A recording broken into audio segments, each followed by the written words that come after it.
Hey everybody, thanks for checking out the Awesome Walter YouTube channel. If you like what you see, make sure you subscribe and click the bell icon to be notified when new videos are going up. Hello there everybody. Well, we just saw episode 2 of Nickelodeon's limited series, Are You Afraid of the Dark? Reboot, revival, whatever you want to call it. And I actually really like this. I think I like this better than last week. I'm going to go into spoilers on this one this week, so if you haven't seen it yet, make sure you go back and watch it. I'm not sure how, if you DVR'd it, or they're probably replaying it, whatever, but I want to go into spoilers to talk about some of this stuff. There's nothing that's going to really ruin the story or anything like that, but I still really don't want to be restricted by some of the things that happen in this episode. I need to talk about them with you guys here. So, yeah, what they got going on here I really like. I really enjoy where they're taking the story. And again, I said this last week, but it is extremely obvious to me, and if I'm wrong, I'm wrong, but this really just feels like a movie. I mean, the episode started exactly where the last one left off. This doesn't feel like a series. This feels like a movie. And it looks like a movie. I mean, even when they get... Now, I could have just been wrong and not seen this the entire time, but when they get to the Carnival of Doom in this episode, it looks like things are stretched out this way. So that means that this was either I didn't notice it the whole time and it was always that aspect ratio, or it was originally in 16:9, and then when they got to the Carnival stuff, they moved it to 2:3:5:1, whatever that aspect ratio is. Some movies kind of use this where the bottom and the top are sort of letterboxed. My point is that is a more cinematic sort of aspect ratio. So when I saw that, or when at least I noticed it, I was just like, it's obviously was a movie, right? This was the movie. So we didn't get the series. That's what it seems like to me. I could be wrong again, but as we go along in this 3-part story, it seems more and more like this was supposed to be the movie in theaters. It looks so good. So much money was spent on the set pieces and just the overall production on this. You could tell it just looks great. Great atmosphere. I'm liking where it's going. I like this episode, as I said, better than the first episode even. And as we progress through things, we're seeing the story go along and little twists and turns in there. Like, the thing with Rachel I really enjoy is that we're never sure what's real and what's not. They're even dropping hints at what she thinks is real and what is being perceived by us to be real isn't real, or there's something really off about it. When her and Gavin are driving to the carnival, he gets like this weird look on his face, and like, I know it's supposed to be kind of an awkward scene because he asks her like, oh, do you really feel that way about me or something, which seems like it would pay off in her waking up or a dream like we had earlier, but she doesn't. And you could hear in the background, and it wasn't really made that it wasn't really that hidden, where you could hear the music on the radio warping and sounding funny, and he's got a weird look on his face. So there's something deeper either with Gavin or just all that's going on. We're in kind of for a big twist, I think, here at the end of this little 3-part epic story they got telling right now. So I really like where they're going with it. I really enjoy just how everything looks and the lighting on things. And this, I said in the first episode, didn't really feel like Are You Afraid of the Dark? But there were several moments on this one, and I liked the first episode, just didn't feel like the show. This actually had a couple moments that really felt like Are You Afraid of the Dark?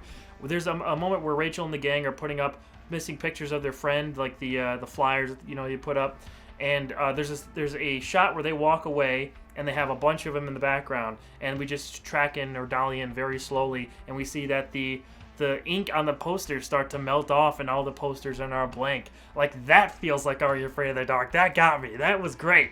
And that kind of happens later where she takes out the flyer again and there's no ink on it. There's no picture of their missing friend. And then later, in another dream sequence, I guess, they're in the tent because they went to the carnival to look for that character who's missing. And Mr. Top Hat's out there, and it's just like the story. Everything's playing out the exact same way. And then in this little dream sequence that she has, or vision, or whatever, she looks in her bag, and her picture is on the missing flyer. Just great. I love that. I love touches like that. The girl who plays Rachel is really good. Her reactions are all really solid. She's really pulling off a lot of this stuff really well. The kid who plays Gavin, another, that scene I talked about where he's kind of getting a creepy vibe even, like he's pulling it off. You don't really know. There's something kind of off about him. I'm not sure what's going on exactly. I'm sure we'll figure it out in the next episode. But the kids are good. I would say like the filmmaker girl was a little... there's a line when she's like, oh, I'm a rebel, or something like that. She says something very stereotypical of, like, you know, young kids who are like, screw you, I'm going to do what I want. And I thought that the line, it wasn't really her fault, just the line was like, oh, come on, man. Young Ben from the It movies. He I think it's not his fault again, it's the writing. We don't need that much comic relief. He's the scaredy cat of the group, which is established in the first episode, but in this one, it's a little over the top. I don't think we really need that much of a, now we need a joke, now we need something to laugh at. I mean, we don't always need that. Are You Afraid of the Dark didn't always need that. There's a bunch of stories that are pitch black dark. And this one is kind of leaning towards that way the more it goes along, so we don't really need the comedic relief stuff as much as they're presenting it to us. But in any case, I thought that all the actors did great. This cracked me up. Gavin's dad knocks on the door because at the end of this episode he goes missing, and he's knocking on the door of Rachel's mom's house, and Rachel's mama hits the door, and Gavin's dad is Superman. It's freaking Brandon Routh with long hair. Like, what? I love it. He's also the Atom, I know, on Legends of Tomorrow and in the Arrowverse and stuff. But I thought that was hilarious because I'm just like, just get Superman to help you, man. Just get Superman to help you, and then he'll destroy Mr. Top Hat. Maybe Mr. Top Hat is actually Mad Hatter or something. We're bleeding over in the DC universe. I don't know. Or maybe it's Mr. Mxyzptlk. Maybe that's what's going on. Actually, that would make a lot of sense. Yes. A fourth dimensional being. I like that a lot. Actually, let's write some fanfic about that. Go ahead, guys. Do it. I just thought it was really funny that he popped up, and he was good in that one scene, but I hope we see him in the third episode more, because it's so cool. And he had long hair. It's very, very weird. He's about to be Superman again in the Crisis on Infinite Earths crossover on the CW, and he looks great as Kingdom Come Superman. So enough of me gushing over Brandon Routh. I'm going to be excited to go back and watch these 3 parts back to back and just play it as it seems to have been meant to be portrayed to us. But that also makes me kind of sad because maybe they actually scrapped that Are You Afraid of the Dark miniseries, and this is, like I said, this is the movie that we just got on TV instead. Are You Afraid of the Dark is at its best, as we all know, like The Twilight Zone or Goosebumps or any of those kind of anthology shows, as those short stories that come across in different episodes and are, you know, interconnected by the Midnight Society, which is cool, which is great, which is portrayed decently in this series so far. But I think it's at its strongest when we get the different stories and stuff. So it kind of sucks if it is true that we missed out on like a 10-episode Netflix type series, especially since these are our episodes. It would be really cool to have seen our episodes of Are You Afraid of the Dark, because obviously they were just half-hour episodes, 22, 21 minutes back in the day.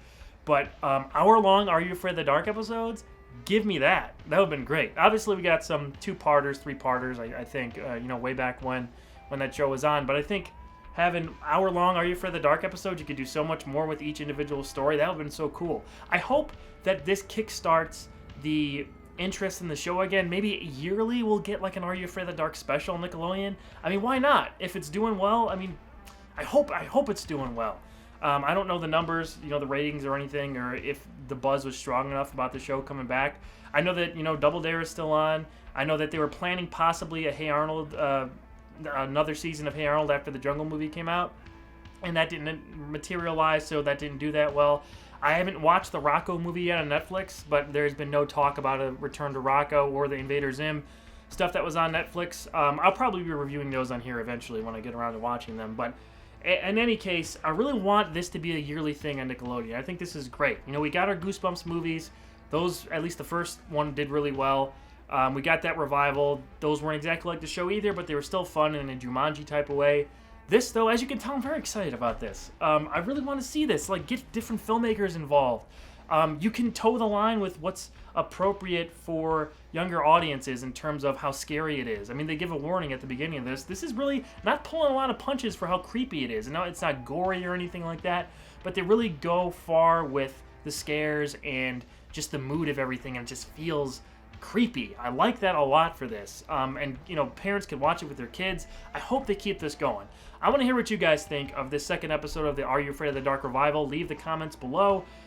Now, for next week, I'm not sure how I'm going to be able to review this because I'm going to be in LA for a film premiere, but I might just record it on my phone or maybe just do a live video or something. I'm not sure how I'm going to see it, but I will post that by the very latest Tuesday, but I'm going to do my best to get it to you maybe Saturday at some point. But stay tuned for that. because I really want to see how this wraps up. I'm very excited, as you can tell. So thank you guys for watching. I'll be back here with a video real soon, along with a channel update with some big announcements for things that are coming up on this channel and other projects. So make sure you keep an eye out for that. Also, I'm taking questions on that episode, so if you got any questions for anything that's coming up on the channel, make sure to leave those below or at our community post that I posted 3-4 weeks ago. Now it's been a while, but I will post that pretty soon. Thank you guys for watching. Talk to you later, and I am afraid of the dark.